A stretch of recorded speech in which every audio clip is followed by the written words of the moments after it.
நீங்கள் தவறவிட்ட எபிசோடுகளை இப்பொழுதே காணுங்கள் உங்கள் Tandivan.com மற்றும் Tandivan யூடியூப் சேனலில்.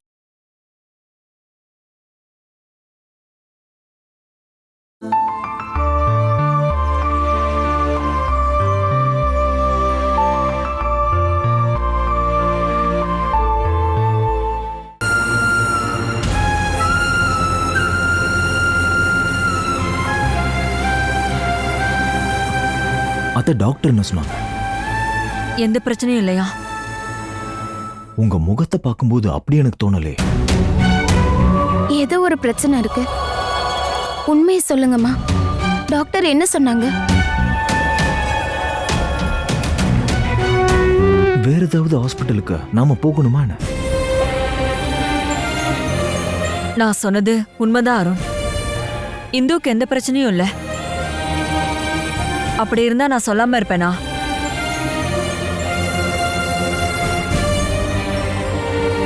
இப்ப எப்படி இருக்கு இந்துலேக்கா? வலி குறைஞ்சிருக்கு.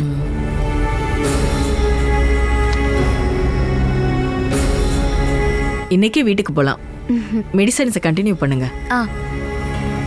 நான் மறுபடியும் சொல்றேன், இந்த மாதிரி சம்பவம் இனி எப்பவும் நடக்க கூடாது. It will be too dangerous. நான் மறுபடியும் சொல்ல வேண்டிய அவசியம் இல்லைல்ல?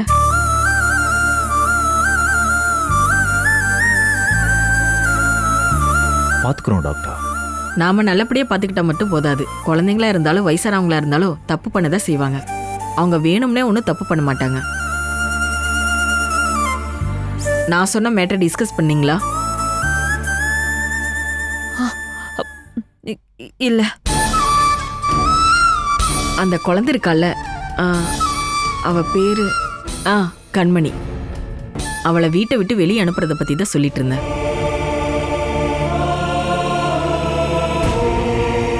பிராக்டிக்கலி அதுதான் பெட்டர். நீங்க ஆலோசனை பண்ணுங்க. Then okay, take care. Discharge ஆயிடுங்க.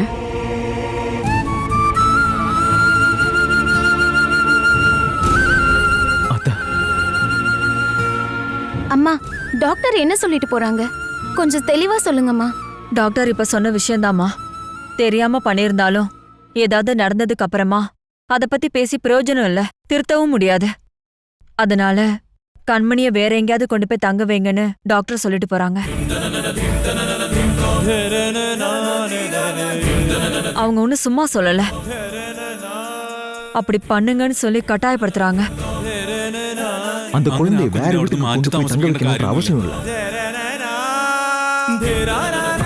அதை தாங்கிக்கிற சக்தி கண்மணிக்கு கிடையாது. அது மட்டும் இல்லாம நம்ம தப்பு பண்ணிட்டோன்றதுக்காக மறுபடியும் அதே தப்பு பண்ணுவோமா என்ன? ஒருவேளை கண்மணியோட குறும்பு அதிகமாயிட்டே போனாலும், அவளால என் குழந்தைக்கு பிரச்சனையே வந்தாலும் சரி, கண்மணி அம்பாட்டில இருந்து போக கூடாது.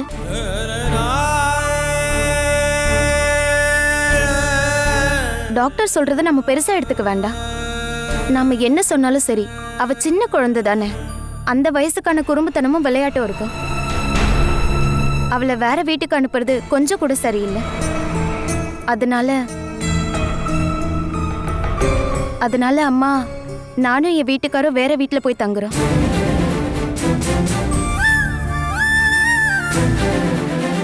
என்ன சொன்ன? அதுதான் நல்லது. இந்த மாதிரி நிலைமையில நீங்க ரெண்டு பேரும் எங்க போய் தங்க போறீங்க? அதை யோசனை பண்ணணும். நீ எதையும் யோசிக்க வேணாம். பெருசா பேச வந்துட்டா. யார காப்பாத்துறதுக்காக நீ இப்படி எல்லாம் பண்ற? வயித்துல இருக்கிற சிசுவையா? நீயும் இவனும் வேற எங்கேயாவது போய் தங்கி இருக்கும் போது உனக்கு டக்குன்னு வயிற்று வலி வந்துச்சுன்னா உன்னை யார் ஹாஸ்பிட்டல் கூட்டிட்டு போவா? யார் நல்லபடியா கவனிச்சுப்பாங்க? 24 மணி நேரமும் இவன் உன் கூடவே இருக்க முடியுமா? இந்த மாதிரி நிலைமையில உன் கூட யாராவது பொண்ணுங்க தானே இருக்கணும். அதுக்கு என்னோட உதவிக்கு நான் யாரையாவது கூட வச்சுக்கிறேம்மா. ஓ, அதுக்குன்னு நீயே ஒரு வழி கண்டுபிடிச்சிட்ட. குறிப்பா சொல்லணும்னா நீ வீட்டை விட்டு போகணும்னு சொல்ற. அப்பதான் நீ நிம்மதியா இருப்பியா? அம்மா, சரி போய்க்கோ. 2 பேரும் வீட்டை விட்டு கிளம்புங்க. ஆனா அது நான் செத்ததுக்கு அதுக்கப்புறமா நீங்க போங்க. அம்மா,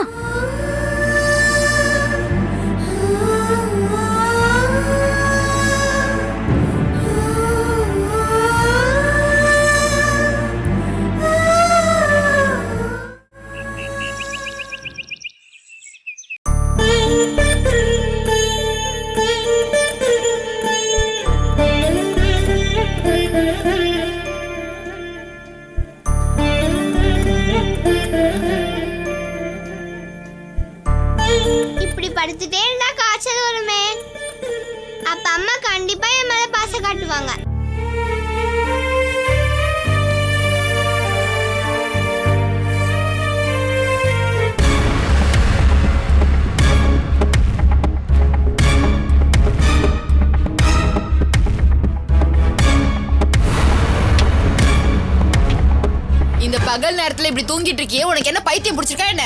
எனக்கு காய்ச்சல் அடிக்குது. காய்ச்சல் அடிக்குது. நீங்களே தொட்டு பாருங்க.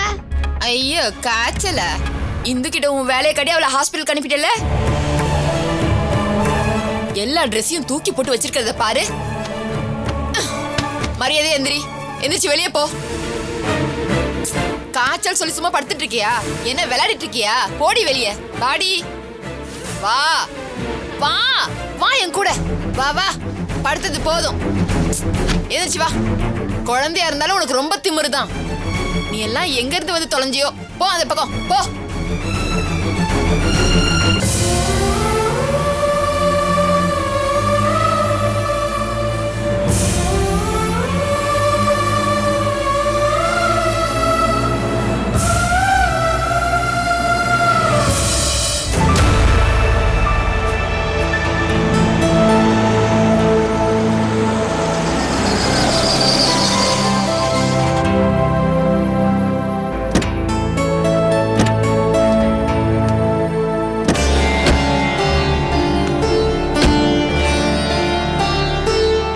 இருமா, நான் பிடிச்சுக்கிறேன்.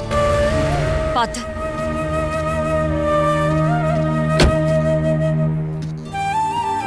பொறுமையா நடந்து வா இந்து. அம்மா, நீங்க கண்மணியை தயவு செஞ்சு திட்டாதீங்க. அவளை கூப்பிட்டு வச்சு நீங்க எதுவும் கேட்க வேண்டாம். அவ பண்ணது தப்புன்னு நாம அவளுக்கு புரிய வைக்கணும்ல. இல்லைன்னா இதுக்கப்புறம் கண்டிப்பா நடக்கும். அத பத்தி அவளுக்கு புரிஞ்சிடுச்சுமா. கண்மணி தெரியாம பண்ணிட்டாத்தா. அவ தெரியாம பண்ணிட்டா அப்படின்னு அடிக்கடி சொல்லிக்கிட்டே இருந்தா என்ன அர்த்தம்? கடவுளோட ஆசீர்வாதத்தால எனக்கு எதுவும் ஆகலல்ல. நாம ஹாஸ்பிட்டல்ல இருந்து வந்ததும் கண்டிப்பா கேள்வி கேட்போன்னு அவ ரொம்ப பயந்துட்டு இருப்பாமா. நீங்க ஒன்னும் கோவப்பட வேண்டாம். அவ கஷ்டப்பட்டா என்னால அதை பார்க்க முடியாதுமா. நாம பொறுமையா இதை பத்தி அவகிட்ட சொல்லி நம்ம புரிய வைப்போம் தா.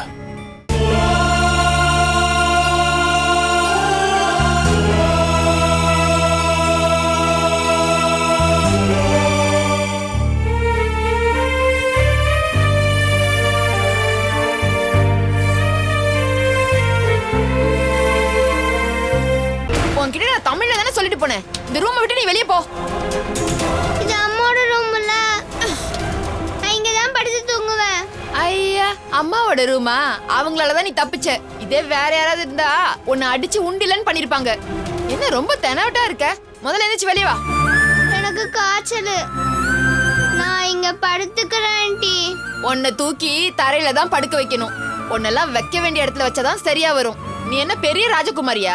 உன் தெனாவட்டெல்லாம் என்கிட்ட காமிச்சிட்டு இருக்காத. வேணும்னே தானே நீ இந்த இடத்த தள்ளிவிட்ட. நான் ஒன்றும் தள்ளி விடவே இல்லை. அப்படின்னா அவங்க தனியா வேணும்னே விழுந்தாங்களா என்ன? நீ தான் தள்ளி விட்டுருக்க. இல்ல ஆண்டி. ஒரு 2 நாளுக்கு உன்னை பட்டினி போட்டுதான் ஆகணும். என் வீட்டுல இந்த மாதிரி நடந்திருந்தா உன் காலை புடிச்சு அப்படியே தரையில அடிச்சிருப்பேன். கீழே இறங்கடி, கீழே இறங்கி வா. கீழே இறங்கி வான்னு சொல்றேன். வா வா. லட்சுமி,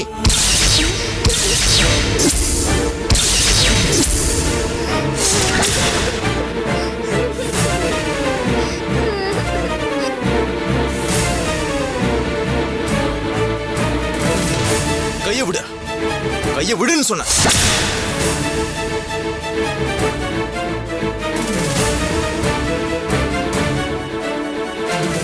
நானு குழந்தைக்கு சில நல்ல விஷயங்களை சொல்லி கொடுத்துட்டு இருந்தேன். நான் கேட்டேன். ஹாஸ்பிடலுக்கு போனீங்களே, டாக்டர் என்ன சொன்னாங்க? பேச்ச மாத்த வேண்டாம். கண்மணியை பத்தி நீங்க என்ன நினைச்சிட்டு இருக்கீங்க? அவ இந்த வீட்டு பொண்ணு. அவகிட்ட திமிர காட்டுறதுக்கு உங்களுக்கு யார் அதிகாரம் கொடுத்தது? என்னங்க அம்மா, அவங்க பேசுனது நீ கேட்டல்ல? கண்மணி கிட்ட அவங்க எப்படி பேசுனாங்கன்னு? உங்களுக்கு இங்க என்ன வேலை?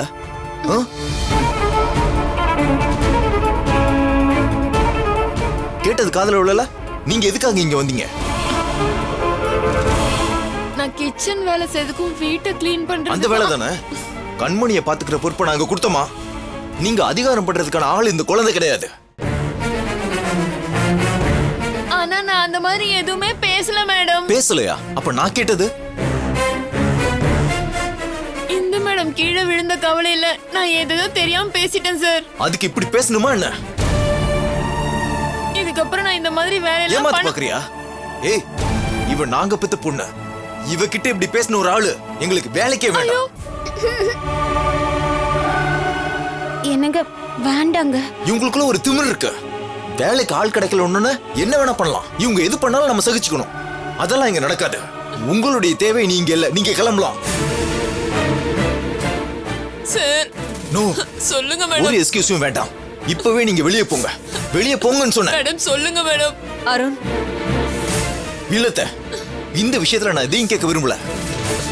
சொன்னது கிடைச்சல. வெளியே போ. அது வந்து சார் போதும், வெளியே போங்க. வெளியே போ சொன்னேன்.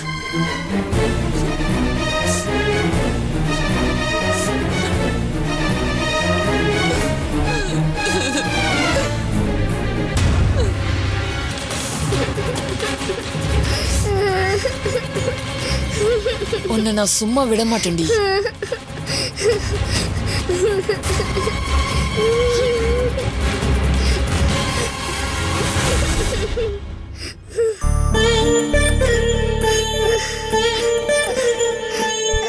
அழுகாத செல்லம்.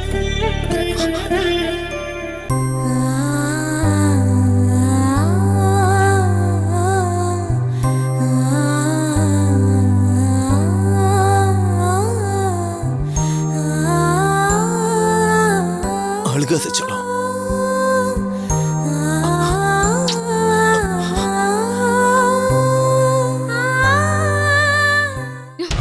நீங்க தேவையில்லாத வேலையை பண்ணிட்டு வந்திருக்கீங்க. தெரியாம பண்ணிட்டேன். அருண் சார் இதெல்லாம் கேட்பாருன்னு நான் கொஞ்சம் கூட நினைக்கவே இல்லை. இவளை இந்த வீட்ல இருந்து வேலையை விட்டு அனுப்பலான்னு அவர் முடிவு பண்ணிட்டார். நான் வெளியே போயிட்டா உனக்கு இங்க நடக்கிற விஷயத்துல யாருமா சொல்வா? நடந்தது நடந்து போச்சு. இதுக்கப்புறம் வெளியில போகாம இருக்கிறதுக்கு பாருங்க.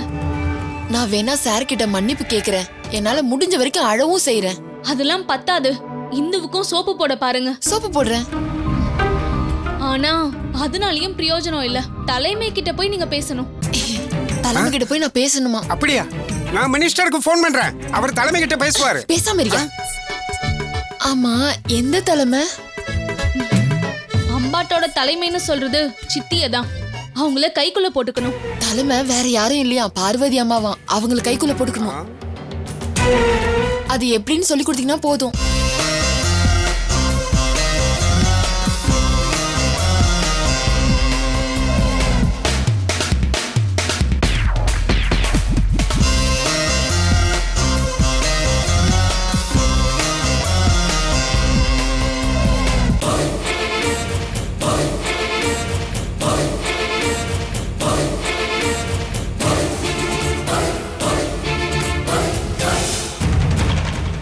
நான் சொன்ன மாதிரி எல்லாமே நடந்தா இந்துவோட உயிரை காப்பாத்துனது லக்ஷ்மி தானு அருண் மாமாவும் சித்தியும் நினைக்கணும். நினைக்க வைக்கணும். அந்த அளவுக்கு அவங்க உங்களை நம்பணும். புரிஞ்சிருச்சுமா, நாங்க அப்படியே செய்யறோம். இதுக்கப்புறம் அந்த மாதிரி பண்ணீங்கன்னா நிரந்தரமா லக்ஷ்மி அங்க வேலை செய்யலாம். ஒருவேளை நீங்க அப்படி பண்ணலன்னா அதுக்கப்புறம் பேசி பிரயோஜனம் இல்ல. ஓகே?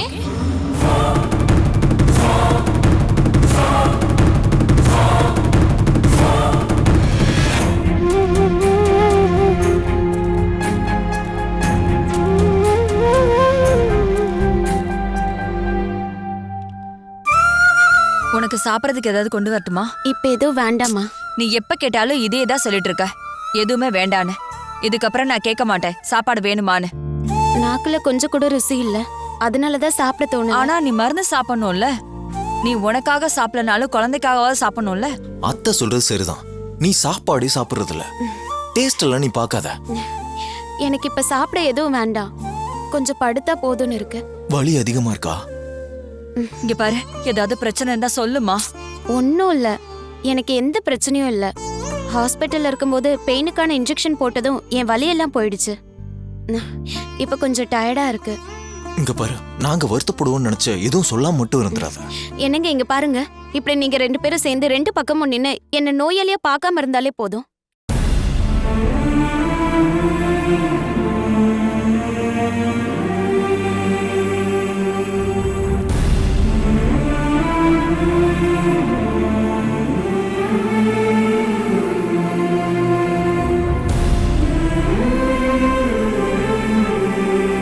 கண்மணிக்கு எதுவும் ஆகக்கூடாது.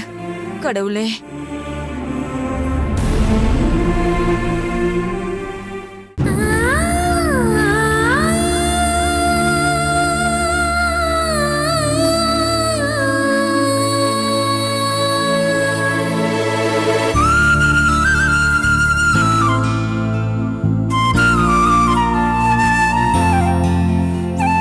நீ ஏன் கண்மணி இப்படி பண்ண? நீ இப்படி எல்லாம் இருக்கவே மாட்டியே. இந்த வீட்டுக்கு வந்த பல பேர் என்கிட்ட சொல்லிட்டாங்க, கண்மணிய பாருங்க, அவளால எந்த ஒரு பிரச்சனையும் வராது, சொல்ற பேச்சு கேட்கிற ஒரு நல்ல பொண்ணுன்னு சொன்னாங்க. உனக்கு என்ன ஆச்சு? உனக்கு நாங்க ஏதாவது குறை வச்சுட்டோமா? உன் வயசுல இருக்கிற எத்தனையோ குழந்தைங்க சரியான நேரத்துக்கு சாப்பாடு கிடைக்காம அவங்கள நல்லபடியா கவனிச்சுக்க ஆள் இல்லாம இருக்காங்க. ஒருவேளை சாப்பாடை மட்டும் சாப்பிடறதுக்காகவே ஸ்கூலுக்கு போற குழந்தைங்களும் இருக்காங்க. அதெல்லாம் உனக்கு தெரியுமா? சேட்டையெல்லாம் இருக்கணும், ஆனா அதெல்லாம் ஒரு அளவுதான். ஆனா நீ பண்றது ரொம்ப அதிகமா இருக்கு. அது மட்டும் இல்லாம உன்னை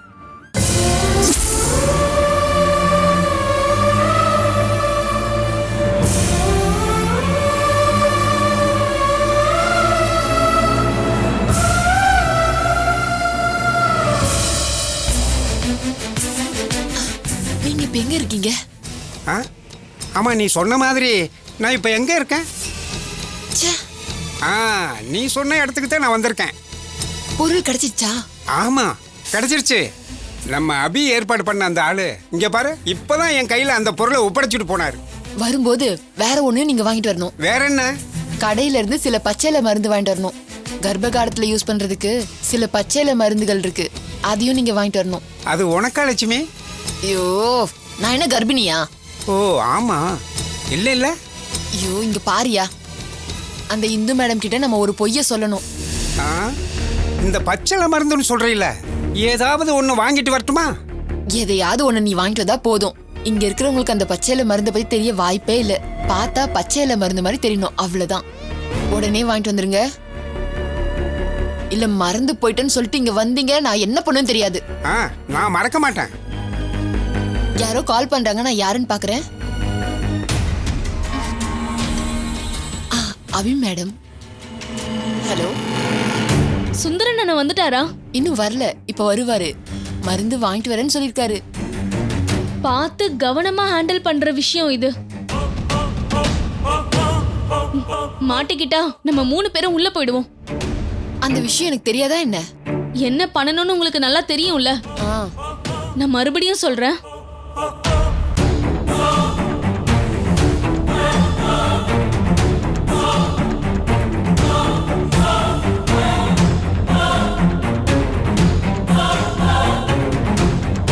புரிஞ்சதுல?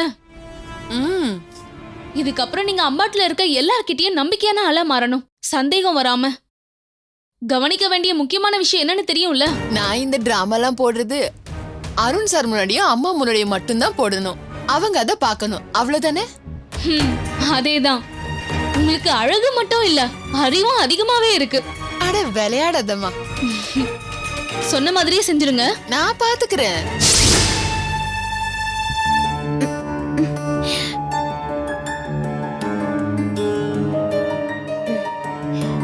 இன்னைக்கு நீங்க எதுக்காக ஆபீஸ் போகல? கொஞ்ச நேரம் நான் கூட இருக்கேன். அப்புறம் உடம்பு வலி எதுவும் இருக்கா? இருந்தா சொல்லு. உங்களை மாதிரி பொண்ணுங்களுக்கு ஒரு சுபாவம் இருக்கு. வீட்டில் யாருக்காவது நோய் வந்தா அவங்கள நல்லா பார்த்துப்பீங்க, நல்லாவும் கவனிப்பீங்க. சரியான நேரத்துக்கு மருந்து சாப்பிடலன்னா திட்டவும் செய்வீங்க. ஆனா உங்களுக்கு ஏதாவது வந்துச்சுன்னா மனசுக்குள்ளேயே வச்சுப்பீங்க, யாருக்கிட்டையும் சொல்லவும் மாட்டீங்க. மேக்சிமம் அட்ஜஸ்ட் பண்ணிட்டு முடியலன்னு ஒன்ன வெளியில சொல்லுவீங்க. மத்த யாரையும் கஷ்டப்படுத்தக்கூடாதுன்னு நினைப்பீங்க. பாரு, இனி அதெல்லாம் பண்ணக்கூடாது. எதுவா இருந்தாலும் சொல்லணும். இருந்தா நான் சொல்லாம இருப்பேனா? எனக்கு ஒரு வியாதி வந்தா அது என்ன மட்டும் பாதிக்க போறது இல்லையே, இன்னொரு ஆள் இருக்காங்கல்ல. லக்ஷ்மியோட குரலே கேட்கலையே, வெளியே இல்லையா? நீங்க அவங்கள வேண்டான்னு சொன்னதுனால வேலையை விட்டு போயிட்டாங்களோ? போயிருக்கணும். குழந்தைகிட்ட இப்படி பேசுற சர்வெண்ட்லாம் நமக்கு தேவையில்லை. உங்களுக்கு ரொம்ப கோவம் தான் சார். நானே ரொம்ப பயந்துட்டேன். கண்மணியா அந்த பொம்பளை திட்டினதை நீ கேட்டல்ல, இதெல்லாம் ஒரு மரியாதையா?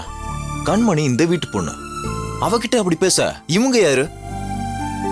இந்த அளவுக்கு இப்படி பேசுறாங்களே, நாம இல்லனா அவளை அடிக்கவும் கூட செஞ்சிருப்பாங்க. அப்படிலாம் எதுவும் செய்ய மாட்டாங்க. எப்படி நம்புறது? கண்மணியை ரோசி அக்கா எப்படி பார்த்துட்டாங்க? நம்ம குழந்தைய யாராவது ஹராஸ் பண்ணா நான் பார்த்துக்கிட்டு இருக்க மாட்டேன்.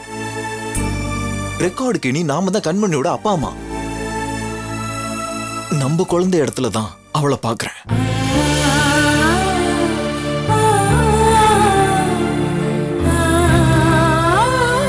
நம்ம பொண்ணை இப்படி யாராவது பேசியிருந்தா நீ பார்த்துக்கிட்டு இருப்பியா?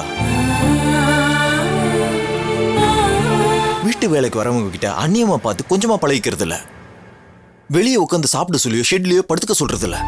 நாம சாப்பிடுற அதே சாப்பாடு, எல்லா வசதியும் இருக்க ஒரு ரூம், இந்த அளவுக்கு நாம பாத்துக்கையில அவங்களும் நம்ம கிட்ட ஒழுங்கா இருக்கணும். நான் ஒன்றும் லக்ஷ்மியை நியாயப்படுத்தி பேசல. இந்த மாதிரி முன்கோபம் இருக்கவங்க எல்லாரும் வீட்டு வேலைக்கு வருவாங்களா என்ன? அவங்களுக்குள்ள ஏதோ சில பிரச்சனை இருக்கும் போல. உடனே வேலை விட்டு போயிடு அப்படின்னு நீங்க சொல்லிட்டீங்கல்ல. இதுக்கப்புறம் இந்த மாதிரி பண்ணக்கூடாதுன்னு நீங்க சொல்லி புரிய வச்சிருக்கலாம். இந்த மாதிரி ஆளுங்களுக்கு அட்வைஸ் பண்ணி எந்த பிரயோஜனமும் இல்ல. அவங்களுக்கு ஈஸியா வேற வேலை கிடைக்கும். இங்க வந்து கொஞ்ச நாள் தானே ஆகுது. அதுக்கு முன்னாடி ஒன்றும் பட்னியெல்லாம் கிடக்கல. அதனால இங்க இருந்து போனாலும் அவங்களுக்கு எந்த பிரச்சனையும் இல்லை. அவங்கள நான் தான் கூட்டிட்டு வந்தேன். நானே வெளியே அனுப்பிடுறேன். லக்ஷ்மி இதுக்கப்புறம் வேலைக்கு வேணாம்.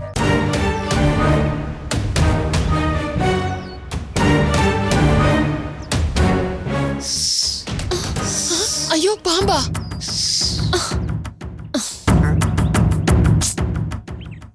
இங்க வாயா.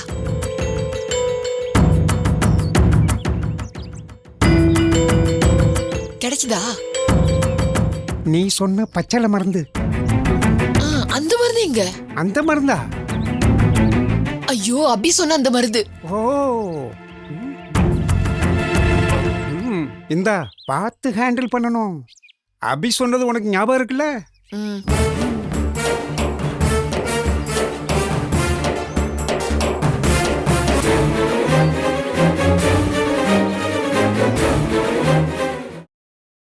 Catch us on TV, Tandivan.com, Facebook and YouTube.